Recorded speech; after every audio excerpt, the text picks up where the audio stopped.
আর 10টা বিয়ের মতোই এই বিয়েটিও, কিন্তু বিয়েটিতে লুকিয়ে আছে আবেগ আর শোক। ছোট্ট বয়সে বাবা হারানো মেয়েটি কনের সাজে, পাশে বাবা নেই।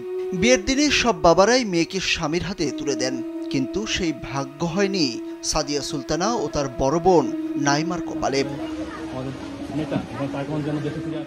2016 সালের 10 জুলাই পুলিশের গুলিতে নিহত হন ইউনিয়ন বিএনপির নেতা অলিউল্লাহ মোল্লা অলি। এতিম হয়ে পড়েন অলিউল্লাহর 2 মেয়ে। ঠিক সে সময় নিহত অলিউল্লাহর পরিবারের পাশে দাঁড়ান বিএনপির ভারপ্রাপ্ত চেয়ারম্যান তারেক রহমান। পাশাপাশি দায়িত্ব নেন 2 মেয়েকে বিয়ে দেয়ার। 8 বছরের বেশি সময় পার হলেও অঙ্গীকার ভুলে যাননি তারেক রহমান। স্যান্ডেলিনা সো, রূপচর্চায় আভিজাত্য। কথা মতো প্রয়াত বিএনপি নেতা অলির বড় মেয়ে নাইমাকে 2024 সালে এবং রোববার ছোট মেয়ে সাদিয়া সুলতানাকে বিয়ে দিয়ে দিলেন তিনি। গ্রামীণ পরিবেশে আয়োজিত সাদামাটা এই বিয়ের অনুষ্ঠানটি ছিল অত্যন্ত আবেগঘন। তারেক রহমানের পক্ষ থেকে একটি প্রতিনিধি দল নবদম্পতির হাতে উপহার সামগ্রী ও বিশেষ আর্থিক সহায়তা তুলে দেন।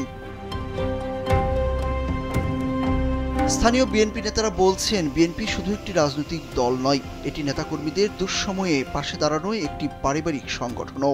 অলিউল্লাহ মোল্লা অলির মৃত্যু রাজনৈতিকভাবে বেদনাদায়ক একটি অধ্যায় হলেও তার সন্তানদের পাশে দাঁড়ানো বিএনপির মানবিক নেতৃত্বের উজ্জ্বল দৃষ্টান্ত হয়ে থাকবে।